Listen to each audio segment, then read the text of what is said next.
but I do want to show you regular expressions because they're a lot of fun. So we have the indexing report with pages, videos, sitemaps, and removals. Most of those, again, there's so many things on this dashboard here on the side.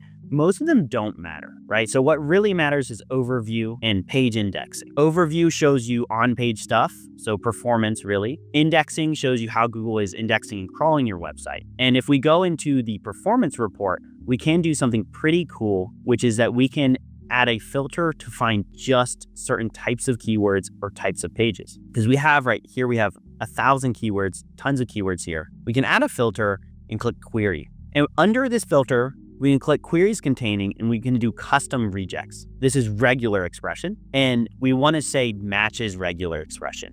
And so what we're going to add in here is what's called a regular expression. And all it is saying is a multiple conditions. So if the keyword includes any of these question keywords, so who, what, when, where, how, why, anything like that, do, is, are. So these are the ones here. And you can get a sentence that, or a regular expression that includes even more of these. But if we apply this, what it's going to say is it's going to grab all of the keywords within the console that include one of these keywords. So how to, is this, how to, what is, all of these kind of question keywords. They're already generating some traffic. They already have impressions. These are huge opportunities. People might be asking these questions, but you don't have a real page on it. But one of your other pages is, picking up some traffic for that keyword. You can create a new page and then you have a perfect blog post, perfect piece of content, can support other pieces of content, all kinds of cool stuff. And you can do all kinds of regular expressions. There's a great guy. There's a lot of guys on here. You can use ChatGPT too. Search regular expression or Regex for SEO. There's this guy, Python for SEO. Shouts out to him, JC.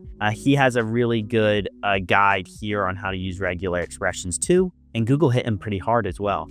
All kinds of cool tech SEO stuff you can learn from him. So I had to share that with you guys. I know it was a little bit off of the flow, but it's just too fun of a feature. You can use these regular expressions to get really interesting data and opportunities on your SEO strategy. So definitely don't sleep on just playing around with these filters. Definitely something you want to do.